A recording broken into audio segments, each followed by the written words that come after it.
예수님께서는 제자들에게 이렇게 말했지요. 내가 떠나는 것이 너희에게 유익이다. 어떤 의미인지 정리했었습니다. 예수님은 육체로 오셔서 육체로 이 땅 가운데 거하시며 제자들과 함께 공생의 사역을 하셨습니다. 그리고 육체로 오신 죄 없으신 예수님이 십자가 위에서 희생 제물로 죽으심으로 말미암아 구속 사역을 완성하셨지요. 그렇게 이 땅에서 사역하신 예수님은 인간으로 오셨기 때문에 장소의 한계를 가지고 계셨습니다. 그래서 예수님의 사역은 유대 이스라엘 땅이라는 지경 안에서의 사역이었죠. 그러나 이제 예수님이 구속의 사역을 완성하시고 승천하신 이후에는 영으로 보혜사 성령을 보내십니다. 영으로 오신 성령 하나님은 장소의 시간의 공간의 구애를 받지 않으십니다. 그래서 이스라엘이라는 한계를 벗어나서 모든 나라, 모든 지역, 모든 성도들에게 역사하시면서 하나님의 나라를 확장시키시고 복음의 열매를 맺게 하시는 그 일을 행하시는 것이죠. 근데 그 일을 혼자 행하시는 것이 아니라 예수 그리스도의 복음을 받아들이고 온 열방 가운데로 흩어지는 예수 그리스도의 제자들, 그들 가운데 함께 역사하셔서 그들을 도우시면서 이 역사를 이루어 가시는 겁니다. 그래서 그 복음의 확장, 하나님의 나라의 어떤 완성, 이런 측면으로 볼 때는 예수님이 떠나가시는 것이 훨씬 더 유익인 것입니다. 자, 이것을 예수님이 제자들에게 말씀을 하시는데, 그러면 성령이 오셔서 제자들을 도우실 때 어떻게 도우시느냐? 우리는 저번 시간에 나누었습니다. 오늘 우리가 8절에서 읽었던 것처럼 예수 성령 하나님은 죄에 대하여, 또 의에 대하여, 또 심판에 대하여 세상 가운데 책망하시면서 많은 예수님을 거절한 사람들 중에 이 책망으로 인해 마음에 어떤 사람이 생겨나요? 찔림을 받는 사람들이 생겨나요. 그래서 이 책망을 통해 찔림을 받고 찔림을 통해서 예수 그리스도를 믿는 믿음으로 나아오게 된 이런 사람들이 생겨나는 것이죠. 그래서 책망의 목적은 정죄가 아닙니다. 책망의 목적은 뭐예요? 주께로 돌아오는 사람들이 일어나게 하기 위해서. 성령 하나님의 사역은 그렇게 사람들 가운데 찔림을 주는 겁니다. 그리고 나서 이 찔림을 누구를 통해서 주께로 인도해 가는 거예요? 제자들을 통해서. 그래서 예수 그리스도의 제자들과 성령 하나님의 이 사역이 함께 연합이 돼서 복음의 확장을 이루며 복음의 꽃을 피워 가시는 거죠. 바로 이 일을 위해서 예수님은 이제 승천하셔야만 되는 것이고, 승천하신 이후에 성령을 그래서 보내시겠다라고 한 것이며, 성령을 보내시는 것이 그래서 유익이다. 내가 떠나가는 것이 너에게 유익이다. 이렇게 말씀을 하신 겁니다. 바로 이 예수님의 떠나가심에 대해서 오늘 본문은 조금 더 이제 중요한 메시지를 예수님이 주십니다. 자, 12절을 함께 읽겠습니다. 시작. 내가 아직도 너희에게 이를 것이 많으나 지금은 너희가 감당하지 못하리라. 예수님이 제자들에게 이렇게 말씀을 합니다. 내가 아직도 너희에게 이를 것이 많다. 자, 잘 문득 생각하면 아직도 예수님이 가르쳐 줄 것이 많다라고 하는 의미처럼 여겨지지만, 실제로 예수님은 이 땅에 공생의 사역을 하시면서 제자들에게 안 가르치신 것이 있나요? 시간이 부족해서 못 가르치신 것이 있나요? 아니요. 다 가르쳤고 다 보여줬고 다 들려줬고 다 경험하게 하셨습니다. 그런데 뭐가 아직 부족해요? 그 가르치신 것, 그 보여주신 것, 그 경험하게 하신 것이 정말 어떤 의미를 갖고 있는가, 아직 제자들의 깨달음이 부족한 거예요. 그래서 아직도 너희에게 이를 것이 많으나 라고 하는 것은 아직도 너희가 내가 보여주고 들려주고 가르쳐준 것에 대해서 아직도 너희들이 깨닫지 못한 것이 많으나, 이런 얘기예요. 그래서 깨달을 수 있도록 설명해 주어야 할 것이 많지만 지금은 너희가 뭐 할 수 없다? 감당할 수 없다라고 하시는 거죠. 그럼 감당할 수 없다는 것이 무슨 의미입니까? 원어적으로도 그런 의미가 담겨 있지만 아직도 감당하지 못한다라고 하는 것은 깨닫지 못한다는 걸 하는 거예요. 지금 아무리 내가 너희에게 설명을 해도 아직은 너희가 충분하게 깨달을 수 없다라고 하는 거죠. 왜 깨달을 수 없을까요? 제자들이 공부를 많이 안 해서? 지혜와 지식이 부족해서? 그렇지 않습니다. 그 충분하게 깨달아 알 수 있게 하는 역할은 누구의 몫이에요? 그게 바로 성령의 몫입니다.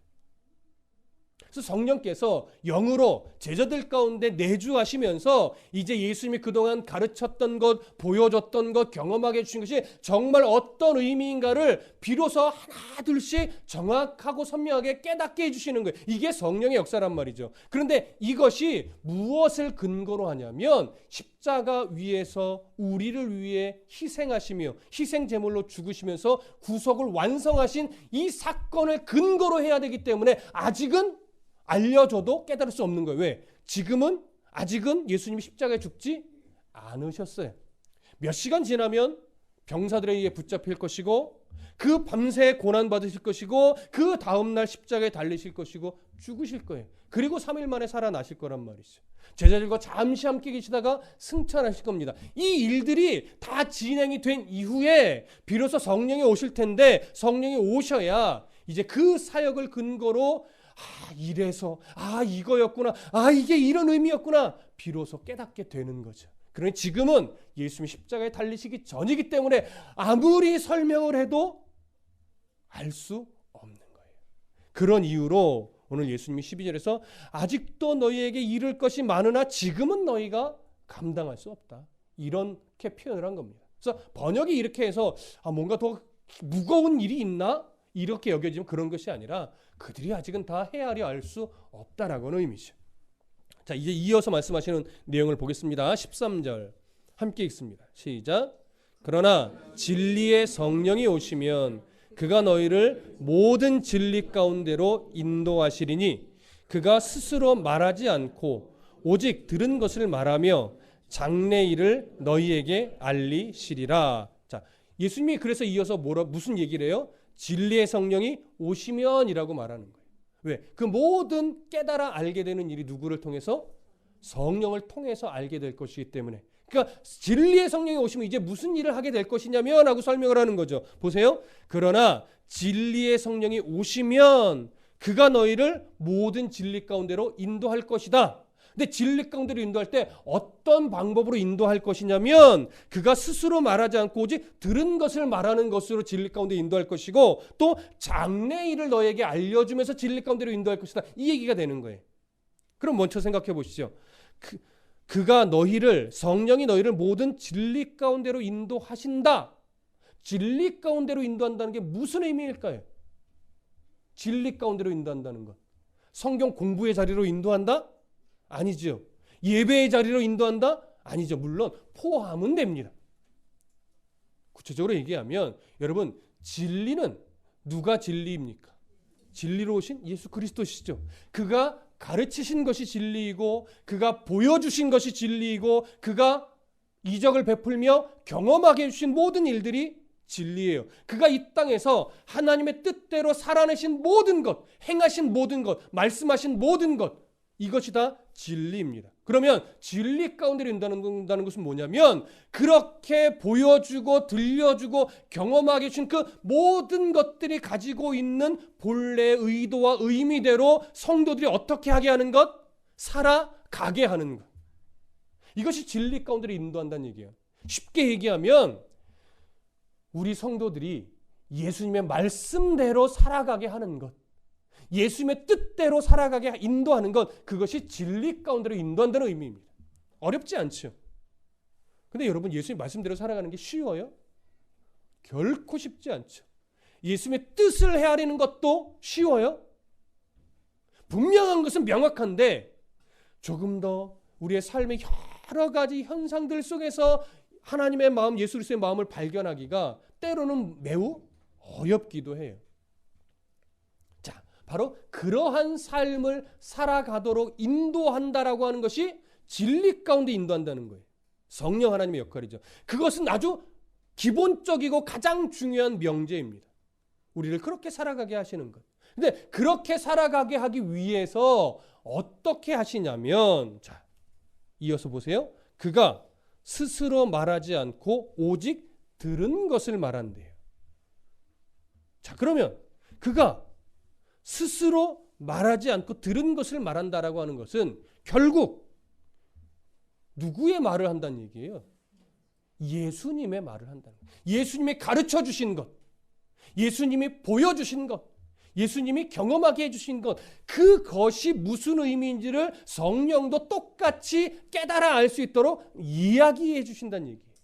깨닫게 해주신다는 얘기예요. 그럼 보십시오.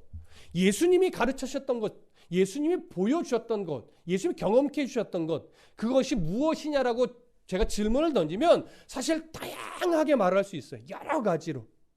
근데 그 여러 가지의 것들을 이렇게 압축하고 또 압축하고 또 압축하면 한 문장으로 뭐라고 말할 수 있습니까? 세 계명이라고 할 수 있지. 그럼 세 계명이 뭐예요? 내가 너희를 사랑한 것처럼 너희도 서로 사랑하라. 성도와 성도 간에, 또 성도가 믿지 않는 세상 속에서 어떻게 사랑하라? 예수님이 희생하셨던 것처럼 그렇게 너희도 너희 자신을 희생하는 그런 기본 중심을 가지고 성도를 사랑해내고 가족을 사랑해내고 예수 그리스도를 대적하고 믿지 않는 그 세상 속에서 사랑의 삶을 살아내라는 거죠. 여러분, 그래서 힘든 거예요. 희생적인 태도가 밑바탕에 깔려야 되기 때문에. 그러나 여러분, 세상의 가치관은 나를 희생해서 다른 사람을 살리는 거예요? 아니죠. 다른 사람을 짓밟더라도 내가 사는 게 우선이죠. 그 세상의 가치관과 예수 그리스도가 말씀하신 사랑은 충돌이 일어나기 때문에 그 사랑을 세상 속에서 실천해낸다는 것은 매우 어려운 겁니다. 그런데 바로 예수님은, 성령은 그러한 삶을 살아갈 수 있도록 성도를 뭐 하시는 분이에요? 도우시는 분이에요. 이끌어 가시는 분이에요. 근데 왜 그렇게 살아가도록 인도하십니까? 왜 그런 사랑을 하게끔 우리 신앙인의 양심을 찔러주면서 격려하면서 용기를 주면서 우리가 그런 삶을 살아가도록 인도하셔요? 그렇게 살아내야 하나님의 영광이 드러나고 그런 삶을 통해서 복음이 확장되기 때문에 우리가 살아가는 일상의 그 소소해 보이지만 그 소소한 일상을 통해서 우리가 이런 태도를 놓치지 않고 살아가게 되면 바로 그 하나하나가 하나님의 영광을 드러내는 역할을 하더라. 결국 그것을 통해서 복음이 전달되더라. 그래서 우리는 마땅히 이런 삶을 살아가야 되는 것이고 성령의 역사는요, 바로 그런 삶을 살아내게 하기 위해서 우리 가운데 역사하는 거고 그런 삶이 우리를 진리 가운데 인도하는 거예요. 그러니까 성령의 역사다 하면 우리는 때로는요, 너무 거창하게 여길 때가 많아요. 성령의 역사는 때로는 아주 거창한 모습으로도 역사하기도 하죠. 그러나 그런 모든 경우에 그렇게 역사하지 않아요. 보편적으로 성령의 역사는요, 우리가 살아가는 일상의 그 자질구레한 그곳을 통해서 역사하시는 경우가 더 많습니다. 말투 하나, 표정 하나, 삶의 태도 하나. 이런 것들을 그리스도인답게 성령 하나님은 바꾸어 내기를 원하시는 거죠. 그것이 바뀌어 갈 때 비로소 나의 삶을 통해 복음의 역사가 일어나는 거예요. 나의 작은 일상 하나 바꾸려고 하는 태도 없이 복음의 역사가 일어나지 않습니다. 그래서 저번에도 그런 말씀 드렸어요. 여러분, 내 일상 하나, 소소한 일상 하나 바꾸려고 하는 애씀 없이 나라를 바꾸려고 하지 마셔야 됩니다. 내 작은 습관 하나 믿음의 성도답게 바꾸려고 애쓰고 힘쓰는 태도를 갖지 않으면서 이 세계 나라와 열방을 위해서 복음을 위해서 살아가겠다? 여러분, 이거는 말이 안 되는 겁니다. 여러분, 무슨 말씀 이해되시죠? 오늘 성령의 역사는요, 그렇게 나의 삶의 작은 것 하나마저도, 소소해 보는 일상의 태도 하나마저도 그리스도인다우려고 애쓰는 것, 이 나의 의지적 노력이 또 성령의 하나님의 도우심과 이렇게 맞물려서 결국 복음을 확장시키는 도구로 성령 하나님이 사용하시는 겁니다. 이렇게 성령의 도움을 받으며 살아가는 삶을 우리는 보통 이렇게 말합니다. 성령 충만한 삶. 우리 성령 충만한 삶을 때로는 너무 거창하게 여기기도 하고 때로는 기도원 정도는 가줘야 성령이 충만해질 것 같이 여겨지는 경우도 있지만, 여러분, 성령 충만이라고 하는 것은 때로는 기도원에서 어떤 하나님의 뜨거움을 경험하면서도 이루어져요. 그거 부정하지 않습니다. 하지만 기본 베이스는 뭐냐면 여러분 건강하려면 뭘 잘 먹어야 돼요? 외식을 자주 해야 됩니까? 집밥을 아주 그냥 잘 먹는 그게 건강의 기본이잖아요. 요즘 너무 많이 먹어서 건강이 해친다라고도 하는 세상이긴 하지만 여러분 기본적인 건강은요. 삼시세끼 집밥을 잘 먹는 겁니다. 그러면 성령 충만해지는 기본적인 비결은 뭐예요? 내가 늘 말씀과 동행하면서 예배하면서 나의 그 살아가는 하루하루의 일상 속에 내가 주님 뜻에 가깝게 살아가고 있는가? 내가 말씀과 함께 살아가고 있는가? 성령 하나님의 그 음성에 내가 민감하게 반응하면서 정말 말투 하나부터 내가 그리스도인답게 바꾸려고 노력하고 있는가? 그것에서부터 성령 충만은 시작이 되는 거예요. 근데 이거는 안 하고 막 기도원에서 막 하루 종일 뜨겁게 부르짖고 그래서 뭔가 마음에 종기적 카타르시스를 딱 느끼면 나 이제 성령 충만해졌어. 근데 기도원에서 내려오면서 주차 문제로 막 싸우고 있어. 그래서 성령 충만 아니에요. 여러분 무슨 말씀 이해되십니까? 내가 종교적 어떤 카타르시스를 느끼는 거지 그건 성령 충만이 아니란 말이에요. 성령 충만은 그렇게 말씀의 은혜를 받고 도전을 받고 성령의 찔림을 받으면서 나를 자꾸 낮추고 그리스도를 높이기 위해서 기꺼이 내가 양보할, 내가 손해볼 이 태도를 실천해 내는 거죠. 그것이 성령 충만한 삶의 기본이란 말이에요. 이 기본에서부터 이제 조금 더 뭔가 좀 거창해 보이는 일도 시작이 되는 거예요. 그래서 그런 것들이 성령 충만이 아니라는 말은 절대 아닙니다. 어디서부터 출발해야 되느냐를 여러분 말씀드리고 싶은 거예요. 바로 그렇게 성령 충만의 출발점이 올바르게 되면 여러분 염려와 근심에 우리가 매이지 않을 수 있어요. 우리 안에 정말로 그 샬롬의 평화라 그러죠. 마음의 평안함, 안식 이런 것들을 우리가 정말 누릴 수 있게 되는 거죠. 근데 이거는 공식처럼 설명을 할 수가 없어요. 이건 말씀 붙잡고 치열하게 나를 낮추며 나를 죽이며 살아가는 이 삶의 애씀 속에서 내가 경험이 되는 거지 이걸 어떻게 공식처럼 설명을 해요? 이렇게는 말할 수 있어요. 해봐. 포기해봐. 나를 죽여봐. 저 겸손히 나를 낮춰봐. 성령 하나님이 도우실 거야. 이렇게밖에 설명이 안 되는 거예요. 근데 그걸 해보면 우리가 알게 되죠. 뭘 경험하게 되냐면 나를 붙잡아 주시는 그 하나님을 우리가 느끼게 되고 정말 그 하나님을 우리가 신뢰하게 돼요. 그 신뢰감이 내 안에 충만해지면 이 세상에 정말 삶의 목적이 명예와 인기와 자랑의 노후 대책에 있는 것이 아니라 주님이 나와 함께 하시는 것 이것 때문에 내가 정말 안정되게 살아갈 수 있는 거구나. 이걸 느끼게 되는 거죠. 자 보세요. 이제 이걸 위해서 성령 하나님 우리의 삶을 이렇게 인도하기 위해서 오늘 13절에서 무슨 말씀을 하냐면 첫 번째 그가 성령 하나님 이런 삶으로 우리를 인도하는 것이 큰 방향성이라면 이걸 위해서 그가 스스로 말하지 않고 오직 들은 것을 말한다고 하는 거예요. 이 말은 쉬워요. 지금까지 설명한 그 내용이에요. 이 성령 하나님이 우리 안에 끊임없이 깨닫게 하고 이해하게 하고 확신하게 하는 것은 뭔가 특별히 이전에 없었던 특별한 메시지가 아니라 그동안 예수님이 제자들에게 늘 말했던 것, 늘 보여줬던 것, 늘 경험하게 해줬던 것 그것의 본 의미를 더 선명하게 깨닫게 해주시는 그런 역할이란 말이에요.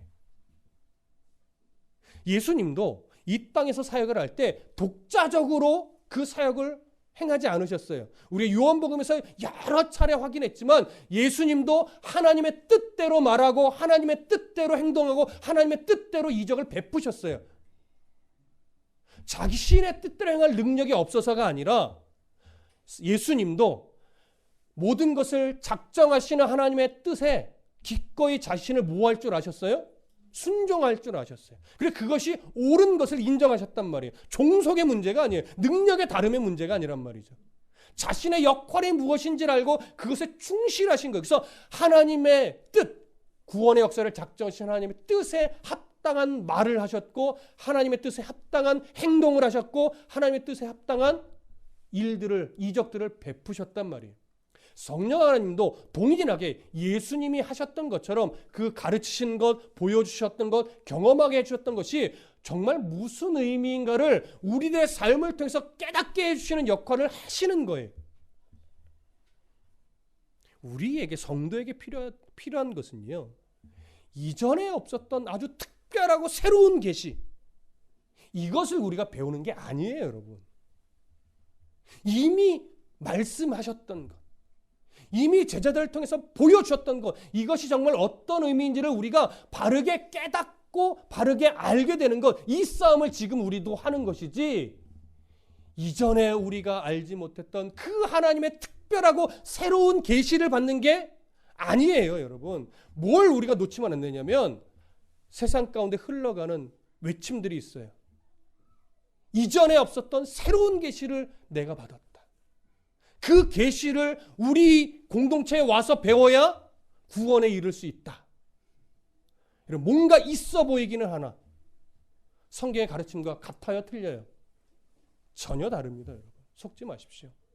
저도 여러분들에게 이전에 없었던 성경의 새로운 의미를 알려드리는 것 아니에요, 여러분.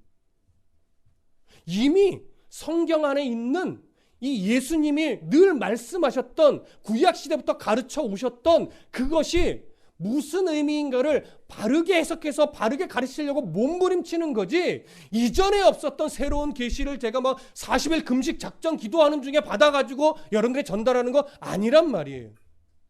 우리의 문제는 뭐예요? 또 이전에 정말 훌륭하신 목사님들도 계셨지만 때로는 목사님들 중에서도 어떤 실수를 조금은 하셨을까요? 성경이 갖고 있는 바른 의미를 조금은 놓치고 약간은 조금 인본주의적으로, 약간은 기복주의적으로 성경을 조금 잘못 해석해서 잘못 전달한 적이 있었는데 우리가 그런 메시지에 많이 좀 젖어 있었단 말이에요. 신앙상의 천국과 지옥을 가르거나 우리가 막 이단으로 가게 하는 그렇게 영향을 미치지는 않았어요. 그러나 무엇에 조금 안 좋은 영향을 미쳐요? 하나님에 대해서 바르게 알게 하는데, 하나님에 대한 바른 지식으로 내 신앙이 좀 건강하게 성숙해지는 데는 조금 약할 수 있다란 말이에요. 조금 안 좋은 영향을 미칠 수 있단 말이에요. 그래서 이제 지금의 시대는요, 예전 60년대, 70년대보다 성경에 대해서 바르게 알 수 있는 지식들을 하나님이 더 풍성하게 열어놓으셨습니다.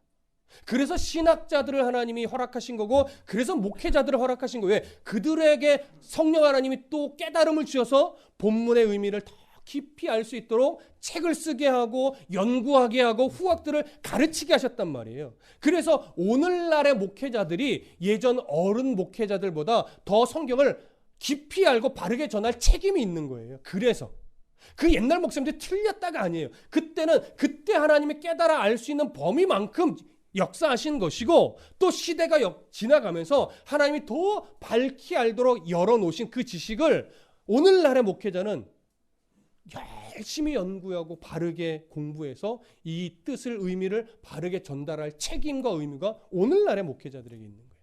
새로운 것이 아니라 더 바르게, 더 올바르게 전달하려고 하는 책임, 이것이 오늘날의 목회자에게 있는 것이죠. 그러니 예수님이 하나님의 뜻을 따라 사역하셨고, 성령 하나님 예수님의 뜻을 따라 사역하셨다면, 그 사역하고 계신다면 오늘날의 설교자는 더더욱 그 뜻 안에서 바르게 설교하고 바르게 목회하기 위해 힘쓰고 애쓰는 것은 당연한 겁니다. 그래서 강단에 선 설교자는요, 철저하게 자신의 뜻을 죽이는 싸움을 해야 돼요. 강단에 선 설교자는요, 철저하게 자신의 감정을 표출하지 않는 싸움을 해야 됩니다. 철저하게 예수 그리스도의 뜻만을 드러내는 그런 설교를 하고 그런 목회를 해야만 합니다. 이것이 오늘날 설교자의, 물론 예전도 마찬가지지만 마땅한 태도입니다. 이런 종종 이렇게 말씀하시는 성도들의 이야기를 듣습니다. 설교를 듣고 나면 예화만 기억나. 여러분 그런 경험 있으십니까? 설교를 듣고 은혜를 받긴 받았어요. 근데 오늘 목사님 무슨 말씀하셨나 돌아보면 예화만 기억나는 거예요. 어떻게 보면 회중에게 문제가 있다기보다 설교자에게 조금 문제가 더 있다라고 감히 좀 말씀드릴 수 있을 것 같습니다. 설교를 듣고 나면 예수님의 말씀과 예수님의 마음만 남아야 돼요. 저는 그것이 좋은 설교라고 생각을 합니다. 이런 시선으로 보면 사실 저도 아직 멀었죠. 저도 아직 숙제가 참 많습니다. 어떻게 설교하면 예수님의 말씀만 10년 가운데 남고 그리스도의 마음만 남게 할 수 있을까? 그런 설교할 수 있도록 저를 위해서 기도 많이 해주시길 부탁드립니다. 바로 이것이 예수님이 오늘 성령 하나님이 오시면 진리로 인도할 텐데 어떻게 진리로 인도하냐면 그가 스스로 말하지 않고 오직 들은 것을 말함으로 말미암아 진리 가운데로 인도한다고 합니다. 마찬가지죠. 지금 말씀드린 대로 목회자도 어떻게 하면 성도들을 진리 가운데로 인도할 수 있냐면 성경을 통해서 배우고 깨달은 그 예수 그리스도의 마음만을 전달하면 여러분들은 진리 가운데로 가게 되어 있습니다. 제가 인도하는 것이 아니라 성령이 인도하실 것을 알기 때문에, 믿기 때문에. 그러니까 여러분, 저를 믿으시면 안 돼요. 저를 통해서 전달되어지는 하나님의 말씀을 믿고 그 말씀 가운데 역사하시는 성령의 어떤 인도하심, 마음에 이끌어가심, 그것을 여러분 믿으셔야 됩니다. 그 다음에 예수님 또 하나 말씀하셨죠. 성령은 오직 들은 것을 말할 뿐만 아니라 장래의 일을 너에게 알려주심으로 말미암아 진리 가운데로 인도합니다. 그러면 장래의 일은 결국 뭐겠습니까? 종말에 대한 것과 분리될 수 없겠죠. 네, 종말에 대한 것이지만 이것은 막 종말론적으로 뭔가 여러분들의 마음에 무섭게 하는 이런 것이 아니라 예수 그리스도의 십자가의 그 구속의 사역, 그리고 그 은혜를 받은 자로서 주님이 다시 오실 때까지 우리가 살아가는 이 삶의 방향성이 어디에 있습니까? 마지막 때 우리가 유업으로, 우리가 상급으로 받을 하나님의 나라에 있지요. 그래서 장래일이라는 것은 결국 뭐냐면 예수 그리스도를 믿는 믿음의 백성들이 이 땅을 살아나갈 때 어떠한 방향성을 가지고 살아가게 되는가, 인생의 목적지가 어디에 있는가, 이걸 끊임없이 알려줌으로 우리를 진리 가운데로 인도하는 거예요. 여러분, 예수 그리스도께서 성령 하나님을 통해 우리에게 그 앞으로의 일들을 늘 말씀 가운데 알려줄 때 결국 목적지를 어디라고 설명하는 거예요? 하나님의 나라라고 설명을 하는 거예요. 그 나라가 우리가 끝내 가게 될 종착지고 그 나라의 삶을 그 나라의 백성답게 살아가기 위해서 이 땅에 어떤 과정이 필요하냐면 성화의 과정이 그래서 필요하다고 끊임없이 일러주는 거란 말이에요. 끊임없이. 근데 왜 끊임없이 일러줄 수밖에 없냐면 우리가 현실적으로 디디고 살아가는 이 세상은 이 땅이기 때문에 그래요. 근데 이 땅이 목적이라면 성령을 통해서 어떻게 살면 돈을 많이 벌 수 있고 어떻게 살면 승진할 수 있고 어떻게 살면 좋은 대학을 가고 어떻게 살면 인기와 명예와 이런 돈을 많이 얻어서 예수 믿으면 이렇게 성공한다라고 하는 것을 보여주는 쪽에 초점이 맞춰지겠지만 성경 그 어디에도 우리가 이 땅에서 살아갈 때 어떻게 하면 성공할 수 있다라고 하는 비법을 가르쳐 주지는 않습니다. 왜냐하면 우리들의 인생의 목적지가 이 땅에서 영원히 잘 사는 것이 아니라 하나님의 나라에서 영원히 잘 사는 것이기 때문에. 그래서 기독교는요, 내세, 죽음 이후의 나라에 대한 이해와 소망이 생겨나지 않으면 절대 성경의 진짜 마음을, 예수 그리스도의 마음을 밝히 알 수 없어요. 그 왜 교회가 이 땅에서 잘 사는 걸 가르쳐 주지도 않는 건데, 기도한다고, 여러분 기도하면 다 일이 잘 풀립니까? 막 금식 기도하면 나쁜 일들이 이렇게 가까이 오다가도 싹 비껴가요? 목사는 감기 걸릴까요? 안 걸릴까요? 아니 맨날 성경 읽고 은혜 받고 막 강단에서 막 하나님의 말씀 선포하는데 감기 걸리면 안 되잖아요. 근데 그러지 않는단 말이에요. 그러니까 예수를 믿는 이 방향성이 이 땅에서 성공하고 잘되고 건강해지는 쪽에 있다면 여러분 정말 기독교 교회에 나와서 예배할 이유가 없어요. 오늘 우리 안전도사님 다래끼 걸려왔어요. 뭐 예수 믿는 사역자가 저래 이럴 수 있잖아요. 근데 아니란 말이에요. 찬양을 인도하는 사람도 다래끼에 걸릴 수 있어요. 목사도 비염이 있고 성도들도 때로는 아프고 때로는 다치고 예수 믿는다고 그런 게 피해가는 게 아니란 말이에요. 근데 그럼에도 불구하고 우리가 늘 감사해 하면서 하나님 앞에 찬송하며 기꺼이 이 삶을 살아가는 이유가 뭐예요? 우리는 점차 우리들의 인생의 방향성이 목표가 이 땅에서 잘 되는 것이 아니라 하나님의 나라에서 하나님과 영원한 복을 정말 아름답게 누리는 그 나라, 그것이 소망으로 다 확고하니까 이 땅에서 좀 못 살면 어때? 이 땅에서 좀 몸이 불편하면 어때? 이 땅에서 좀 없으면 어때? 내가 오늘 하나님의 다듬어 가시는 나를 그리스도의 성품에 맞게 다듬어 가시는 그 다듬으시는 과정 속에 내가 있고 이렇게 잘 다듬어지다 보면 언젠가 주님 나를 부르셔서 그 나라에서 가장 복된 삶을 누릴 텐데 이거죠. 주시면 주시는 대로 감사, 좀 덜 주셔도 감사, 건강해도 감사, 조금 건강하지 못해도 감사, 제때제때 막 성공적인 삶을 살아가도 감사, 조금 뭔가 자꾸 미끄러지고 안 돼도 감사. 왜요? 그 감사가 왜 나와요? 내가 주님 손에 붙잡혀 있는 것을 느끼고 주님이 나를 이 과정을 통해서 성숙하게 다듬어 갈 것을 내가 이제 인정하니까. 왜 힘들어요? 이것이 잘 인정이 안 되니까 힘든 거예요.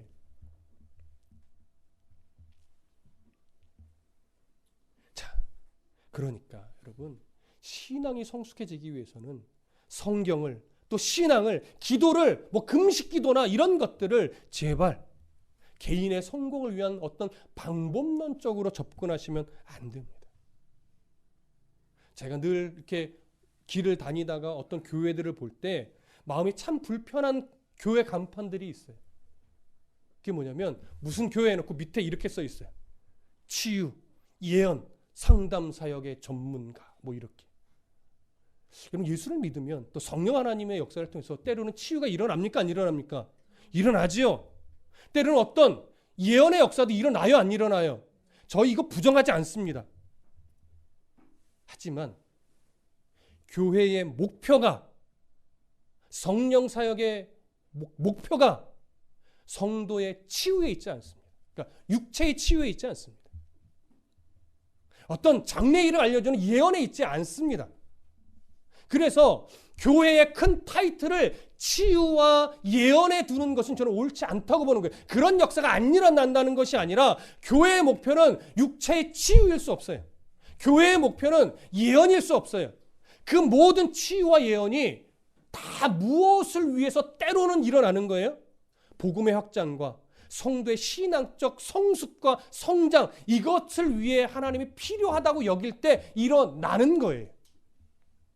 때로는 목사를 통해서도 일어나고, 때로는 성도를 통해서도 일어나고, 때로는 자기 자신의 하나님 앞에 엎드려지는 기도를 통해서도 이런 일들은 일어나요. 그것이 절대 신앙의 우월도 아니고, 그것이 나의 자랑거리도 아니고, 그것이 절대 또한 누군가의 돈벌이 수단이 되어서도 안 되는 거죠. 그렇게 갈 때 이것이 이제 변질되는 거예요. 겸손히 이런 은사들을 쓴다는 게 무슨 의미입니까? 그것을 통해서 하나님의 영광이 드러나고 교회의 덕이 세워지고 성도 간의 유익이 될 수 있는 방향으로 쓰여질 때 비로소 그것이 의미가 있는 것이지, 그 은사를 내가 받았다고 해서 이제 그것을 때로는 나의 돈벌이 수단으로, 때로는 나의 의를 드러내는 수단으로 이렇게 이용한다면 그것은 절대 주신 분의 의도를 다 놓치고 함부로 사용을 하는 겁니다. 그래서 성령 하나님도 오직 들은 것을 말하며, 또 성령 하나님도 오직 하나님 나라, 그 나라의 백성임을 우리에게 정확하게 알려주고 깨닫게 하고 그 방향성을 가지고 살아가도록 인도하시면서 우리를 진리 가운데로 인도하는 것처럼 목회자의 목회사역도 그 방향성을 절대 놓치면 안 되고, 성도도 그런 방향성을 가지고 함께 이 믿음의 삶을 살아가기 위해 애쓰는 거예요. 성도의 교제는요, 바로 그러한 삶에 서로 유익하도록 믿음의 교제를 그래서 나누는 겁니다. 여러분, 왜 작년부 교제를 통해서 제가 누구의 뒷담화를 한다거나 교회의 부정적인 이야기를 한다거나 어떤 정치적인 이야기를 한다거나 또한 저랑 말씀 안에 정리되지 않은 또 이렇게 세상 가운데 돌아다니는 잘 이상한 좀 신학적 견해들 있잖아요. 그런 견해들, 저랑 정리되지 않은 견해들을 나누지 못하게 하는 이유가 그겁니다. 자칫 잘못하면 그 모임을 통해서 교회의 덕이 세워지고 성도 간의 유익이 되고 함께 하나님의 나라라는 방향성을 가지고 함께 서로 위로하고 격려하며 가는 일에 그것이 걸림돌이 될 수 있단 말이에요. 그러니까 장년부의 모임도 그렇고 뭐 청년부나 각 기관들이 함께 교제할 때 철저하게 먼저 기준을 세워야 되는 것이 뭐냐면 이 모임 안에서 나누어지는 모든 대화나 말이나 교제의 중심들이 교회의 덕이 될까? 성도 간의 유익이 될까? 하나님 나라의 영광을 드러내는 것인가? 이런 쪽에 늘 고민하면서 늘 말도 조심하고 행동도 조심하고 서로 협력하고 이런 일에 그래서 부단히 더 애쓰는 거예요. 이럴 때 때로는 어떻게 해요? 좀 서로 불편해지는 일이 생기죠. 당연히. 왜? 성향이 다 다른데. 근데 이런 태도를 갖고 있으면 그런 좀 불편한 일들이 서로 내가 이렇게 하면 안 되는데 좀 과했다. 아니면 내가 좀 더 열심을 냈어야 되는데 이렇게 서로가 애써주는 거예요. 그러면 이제 이렇게 이게 잘 안 맞던 것이 점차 맞아져 가면서 시간 속에서 이제 조화를 이루고 시간 속에서 화음을 만들어내고 시간 속에서 아름다운 그림들이 성숙한 그림들이 그려지는 거죠. 그러니까 부딪히는 게 당연한 거예요. 때로는 이게 삐그덕거리는 게 당연한 거예요. 그게 틀렸다라고 말하지 마시고 그걸 어떻게 맞추어 갈 것인가, 어떻게 조화를 이루어갈 것인가에 대한 서로가 생각을 가질 태도를, 그것이 성령 하나님의 마음입니다. 그래서 그걸 통해서 서로의 낮아짐과 서로 남을 더 존귀하게 여김과 이런 성령 하나님의 마음으로 서로 함께할 때 점차 아름답게 조화를 이루고 점차 아름다운 화음을 만들어내고 점차 아름다운 그림들이 그려지는 겁니다. 그 공동체는 잘 바라보시면 시선들이 어디에 맞춰져 있는 거예요? 하나님의 나라에 함께 맞춰져 있는 거예요. 성령 하나님은 바로 그렇게 역사하시면서 우리를 진리 가운데로 인도하시는 겁니다. 아멘이시죠? 그렇게 서로 함께 힘쓰실 거죠? 그러면 건강한 그 모임들이 되고 그 건강한 모임은 교회를 건강하게 만들어갈 겁니다. 그렇게 함께 힘을 내주시길 부탁합니다. 14절 함께 읽습니다. 시작. 그가 내 영광을 나타내리니 내 것을 가지고 너희에게 알리시겠음이라. 자, 이것도 이제는 어렵지 않습니다. 성령 하나님이 누구의 영광을 나타내요? 예수 그리스도의 영광을 나타내요. 예수 그리스도의 영광이라는 건 무엇입니까? 결국 십자가에서 구원을 성취하신 그 예수 그리스도의 사역이 우리 성도들 가운데 적용이 돼서 구원의 백성답게 살아가게 하는, 그러면서 모든 성도들의 입술로 누구만을 높일 수 있도록 목사를 높이는 것이 아니고 예수 그리스도 구원의 하나님 예수 그리스도만을 높이게 되는, 그렇게 성령 하나님 사역하신단 말이에요. 근데 그것을 내 것을 가지고 한다고 하죠. 내 것이 뭐예요? 예수 그리스도의 십자가의 사역이에요. 예수 그리스도가 가르치고 살아내셨던 모든 거예요.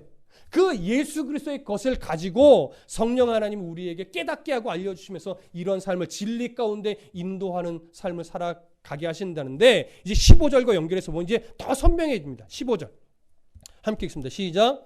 무릇 아버지께 있는 것은 다 내 것이라. 그러므로 내가 말하기를 그가 내 것을 가지고 너희에게 알리시리라 하였노라. 자, 예수님이 이렇게 말해요. 내가 14절에 내가 왜 내 영광을 나타내니 성령은 내 것을 가지고 너에게 알리실 것이라고 말했냐면, 이런 거예요. 왜 이렇게 내가 당당하게 말했냐면, 예수님이 말하죠. 하나님 아버지께 있는 것은 다 내 것이기 때문에. 요한복음 13장 3절에 보면 하나님이 예수님의 손에 모든 것을 다 맡기셨다라는 표현이 있고, 마태복음 28장 18절에 가보면 하늘과 땅의 모든 권세를 누구에게 주셨다고 했어요?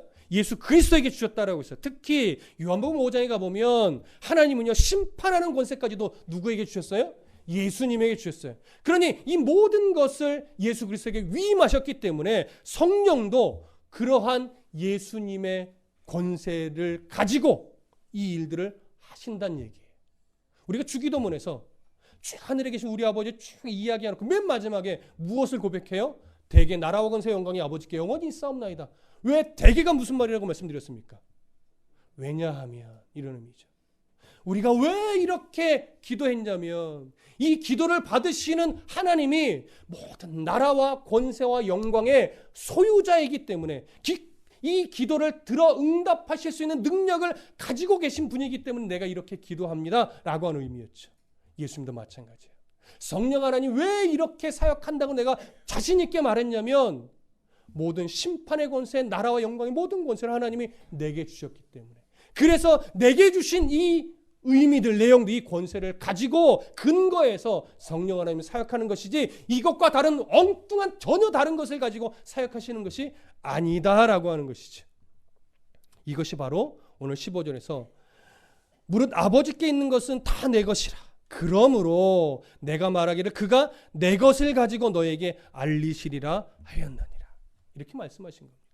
자, 성령 하나님이 이제 이렇게 예수 그리스도의 모든 사역, 또 십자가에서 이루신 구원의 사역을 근거로 해서 우리를 진리 가운데로 인도하시기 위해서 이렇게 사역한다면 이제 남은 것은 뭘까요?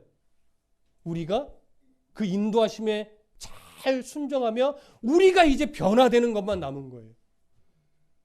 왜? 성령 하나님이 실수하시는 분이 아니니까.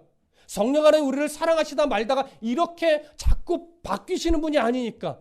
다만 누구의 문제예요 이제? 우리의 문제. 우리가 그 성령 하나님의 인도에 어떻게 순종해내느냐. 이것만 남은 거죠. 그런데 우리가 잘 변합니까? 안 변합니까? 왜 이렇게 안 변할까요? 참 어떻게 보면 가끔 이런 표현, 참 내가 생각해도 내가 징글징글하다. 왜 이렇게 안 변할까? 그렇죠?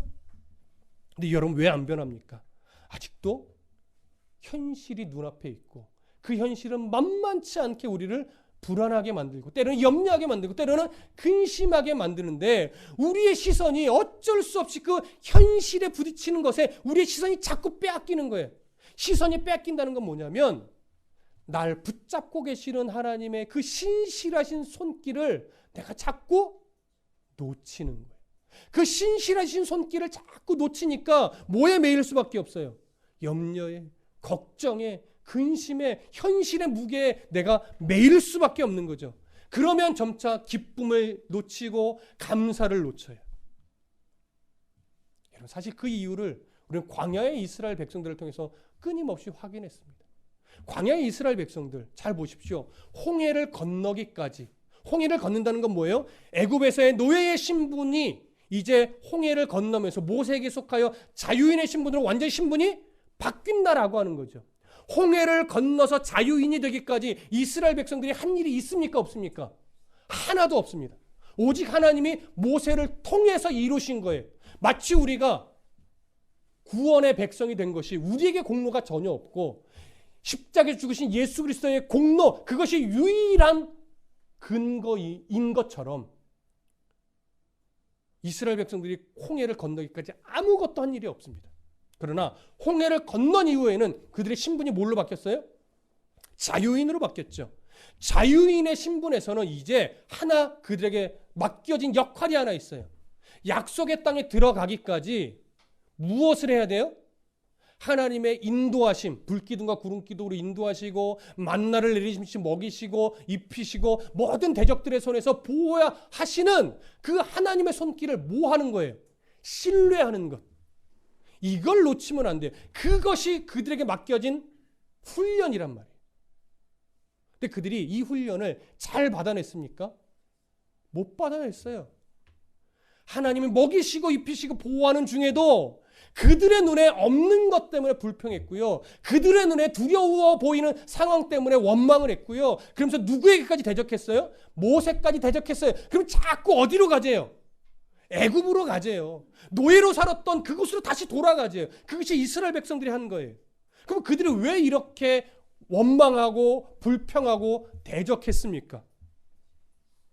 정말 없었기 때문에. 정말 없어서 죽을 것 같았어요. 정말 죽을 것처럼 힘들었어요. 여러분 이건 부인할 수 없죠. 우리가 광야에서 물과 식량 없이 2, 3일만 보내보세요. 저도 가보지도 않았지만 정말 견디기 힘들 거예요. 이들은 정말요 죽을 것 같이 힘들었습니다. 정말 고기가 너무 먹고 싶었습니다. 이건 맞아요. 근데 보십시오. 그래서 한 명이라도 죽은 자가 있었나요? 아이서부터 어른에 이르기까지 성경은 무엇을 증언하냐면 그래서 발 하나 부르튼 자가 없고 옷 한 벌 헤어진 적이 없다라고 했어요. 하지만 정말 죽을 것 같았던 건 맞습니다. 정말 힘들었던 것도 맞습니다. 정말 먹고 싶은 것도 맞습니다. 그러나 죽은 자는 없습니다. 그러니까 결국 뭐예요? 죽을 것 같아서 원망이 나오는 거예요. 죽을 것 같아서 불평이 나오는 거예요. 죽을 것 같아서 돌아가자고 한 거예요. 죽은 자는 없지만 잘 보십시오. 현실은 이 땅에 살아가는 것은 정말 힘듭니다. 제가 여러분들을 다 헤아리지 못할 뿐이지 여러분들 현실 속에서 살아내는 그 삶의 무게가 얼마나 무거운지 감이 저 조금 압니다. 왜? 많이 들었거든요. 많이 저도 보았거든요. 얼마나 힘들까. 그것 때문에 목회자가 되고 나서 보니까, 담임을 하는 목회자가 되고 나서 보니까 성도들의 가정의 상황들, 그 마음의 무거움들, 그 짐들이 조금은 예전보다 더 많이 느껴져서 여러분들이 아파할 때 저도 아프긴 하더라고요. 하지만 성경은요, 무엇이라고 하냐면 그래도 안 죽어. 그것 때문에 하나님을 신뢰하는 손을 놓치면 더 힘들어. 이게 성경이 증언하는 거예요. 그 죽을 것 같은 순간에 죽이지 아니하시는 하나님을 성경에서 발견하고 그 하나님을 딱 붙잡고 놓치지 않으면 죽을 것 같은 순간에 살려내시는 하나님을 경험하게 되고, 그 경험이 쌓이고 쌓이면 어떤 상황에도 요동하지 않는 정말 안정감 있는 성도의 삶을 살아가게 된다는 것. 이것이 성경의 끊임없는 증언입니다. 여러분, 왜 기도하십니까? 왜 때로는 금식하십니까? 왜 때로 막 찬송하며 눈물을 흘리십니까? 어려움이 피해가 달라고? 여러분, 그거 아니에요. 그런다고 올 어려움이 피해가지 않습니다.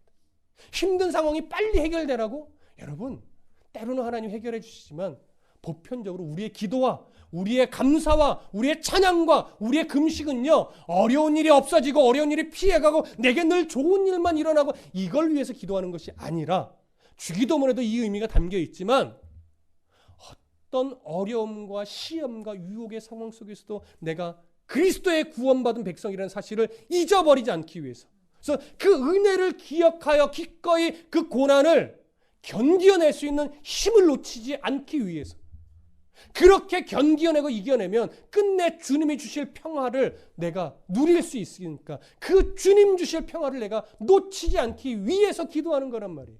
더 믿음의 용기를 얻기 위해서 기도하는 거란 말이에요. 더 힘든 상황과 내가 믿음의 백성으로서 맞서 싸워 이겨내기 위해서, 그래서 기도하는 거란 말이에요.